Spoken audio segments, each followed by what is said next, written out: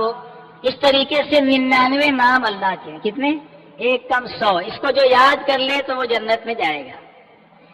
تو یہ سب صفاتی نام ہے. اس کے معنی یہ ہے کہ اللہ رزاق ہے, اللہ مالک ہے, اللہ خالق ہے, عزت دینے والے اللہ, ذلت دینے والے اللہ, اولاد دینے والے اللہ, نفع دینے والے اللہ, موت دینے والے اللہ, حیات دینے والے اللہ, دن لانے والے, رات لانے والے. یہ سب اللہ کی صفات ہے. تو اللہ کو ماننا اس کی صفات کے ساتھ، ایک تو یہ ہے، اور دوسرے فرشتوں پر ایمان لانا۔ اللہ تعالیٰ نے ایک مخلوق پیدا کی ہے، فرشتے، جیسے ہوا ہے لیکن نظر نہیں آتی، چل رہی ہے، محسوس ہوتی ہے نا، درد ہوتا ہے نظر آتا ہے، بولو نظر نہیں آتا۔ عقل ہے، ارے ہے کہ نہیں ہے، نظر آتی ہے نہیں، تو عقل ہے نظر نہیں آتی، ہوا ہے نظر نہیں آتی۔ ایسے فرشتے اور جنات یہ ایسی مخلوق ہے جو ہے، موجود ہے لیکن نظر نہیں آتی، اس پر ہمارا ایمان۔ علماء فرماتے ہیں اللہ نے اتنے فرشتے پیدا کیے ہیں کہ یہ جو بیت اللہ ہے نا مکہ معظمہ کے اندر، 7ویں آسمان پر ایک بیت معمور ہے عرش کے پاس، عرش کے سامنے، اس کا طواف فرشتے لوگ کرتے ہیں۔ ایک مرتبہ جن کا نمبر آ چکا، دوبارہ اب تک ان کا نمبر نہیں آیا، اتنے فرشتے ہیں۔ بارش کے ہر قطرے کے ساتھ فرشتہ اترتا ہے، ہر انسان کے ساتھ فرشتے ہیں، کئی علماء فرماتے ہیں مختلف روایتیں ہیں، 14، 21 ہے نا، کئی روایتیں، کرامن کاتبین ہے دائیں بائیں، ایک کنپٹی پہ ہے، ایک ہوا کی نالی کے پاس ہے، ایسے سب کئی فرشتے انسان کے ساتھ جو اس کی حفاظت کرتے رہتے ہیں۔ 4 بڑے فرشتے تو مشہور ہیں، جبرائیل علیہ السلام، حضرت میکائیل علیہ السلام، حضرت اسرافیل علیہ السلام، حضرت اسرائیل علیہ السلام۔ باقی کتنے فرشتے ہیں وہ تو اللہ ہی کو معلوم۔ عرش کے اٹھانے والے فرشتے الگ ہیں، 4تھے آسمان کے الگ ہیں، کوئی رکوع میں ہے وہ الگ ہے، کوئی سجدے میں ہے وہ الگ ہے، کوئی قاعدے میں ہے، انہیں مختلف خدمات پر فرشتوں کو اللہ نے معمور کر رکھا ہے۔ تو اللہ پر ایمان اس کی صفات کے ساتھ، دوسرے فرشتوں پر ایمان، تیسرے رسولوں پر ایمان، سیدنا آدم علیہ السلام سے لے کر خاتم الانبیاء سید الکونین، کالی کملی والے، سنہری جالیوں والے، سبز گنبد کے مکی، خلاصہ کائنات، وجہ تخلیق کائنات، محمد الرسول اللہ صلی اللہ علیہ وسلم تک 1,24,000 کم و بیش اللہ تعالیٰ نے نبی، رسول، پیغمبر بھیجے، سب سچے تھے، ان سب پر ہمارا ایمان۔ لیکن عمل شریعت محمدیہ صلی اللہ علیہ وسلم پر ہوگا، جو شریعت، جو سنت حضور پاک صلی اللہ علیہ وسلم لے کر آئے وہ ہمارے لیے قابل اتباع ہے۔ باقی سارے نبیوں کو سچا ماننا یہ ہمارے ایمانیات میں سے ہے۔ کتنی باتیں ہو گئی بولو؟ ارے کہاں گئے تھے، کہیں نہیں، کیا لگے، کچھ نہیں۔ اللہ پر ایمان 1، فرشتوں پر 2، رسولوں پر 3 اور کتابوں پر 4۔ اللہ نے 4 بڑی بڑی کتابیں اتاری، تورات حضرت موسیٰ علیہ السلام پر، انجیل حضرت عیسیٰ علیہ السلام پر، زبور حضرت داؤد علیہ السلام پر، اور قرآن پاک محمد الرسول اللہ صلی اللہ علیہ وسلم پر، اور 100 چھوٹی چھوٹی کتابیں جس کو صحیفے کہتے ہیں، 50 صحیفے حضرت شیس علیہ السلام پر، 30 صحیفے ادریس علیہ السلام پر، اور 10 صحیفے موسیٰ علیہ السلام پر تورات سے پہلے، اور 10 صحیفے ابراہیم علیہ السلام پر۔ کتنے ہو گئے؟ 110۔ ارے 100 ہوئے نا؟ تو ان سب پر ہمارا ایمان، لیکن عمل کس پر ہوگا؟ قرآن پاک پر۔ ساری کتابیں سچی لیکن عمل قرآن پاک پر ہوگا۔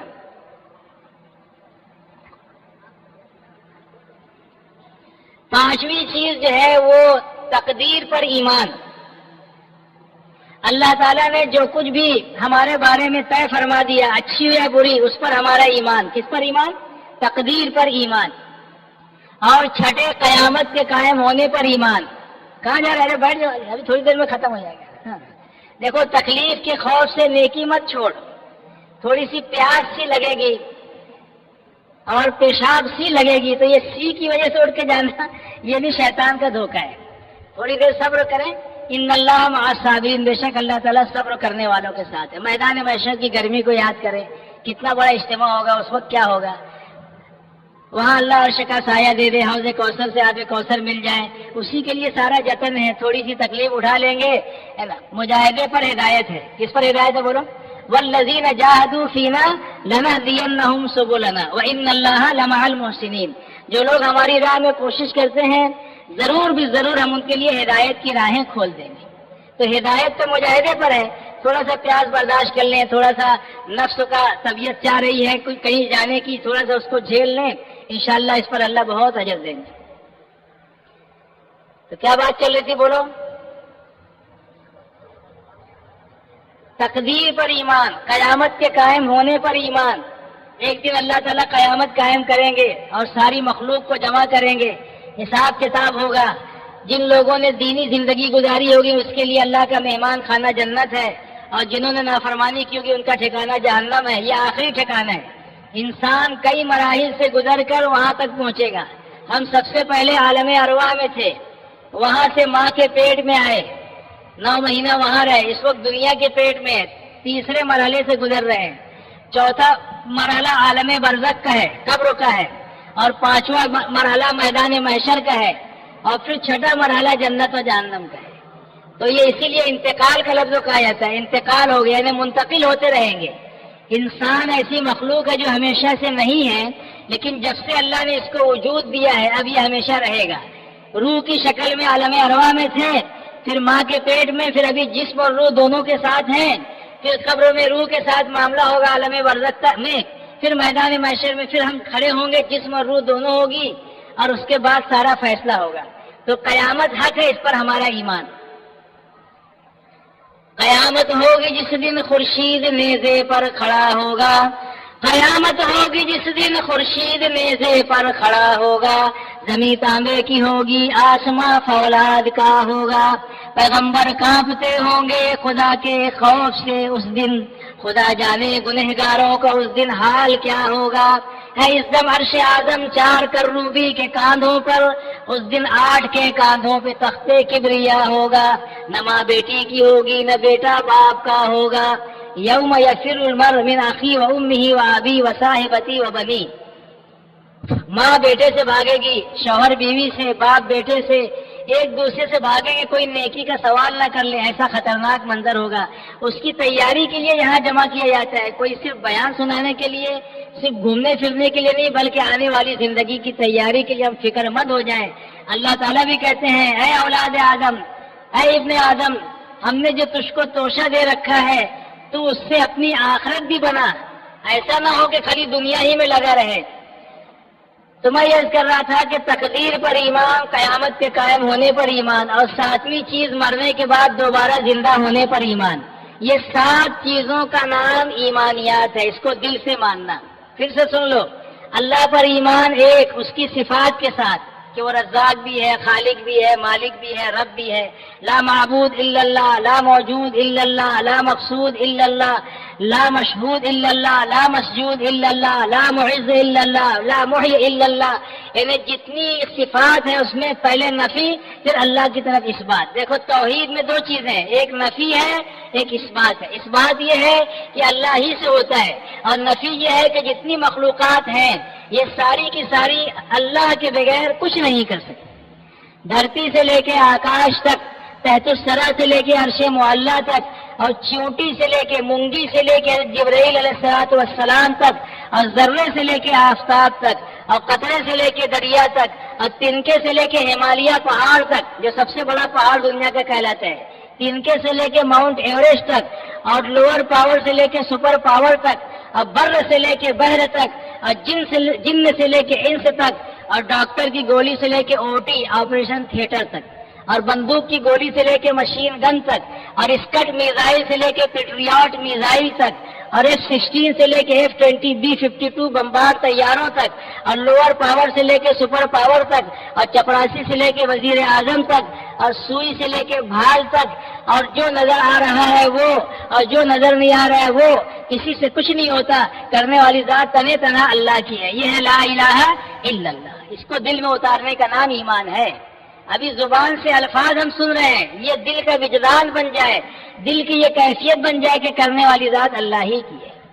تو یہ ایمانیات کی بات ہوئی، اور ہر نبی ایمان ہی کی دعوت لے کر آئے۔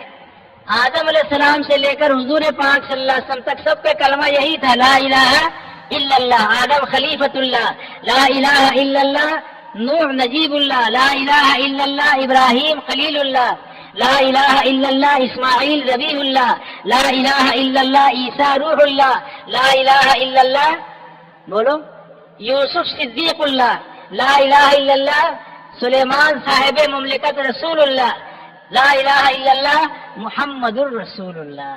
جتنے نبی آئے سب کا اول کلمہ کیا تھا؟ لا الہ الا اللہ، اور دوسرا نام اپنا رسالت کا جوڑ لیا۔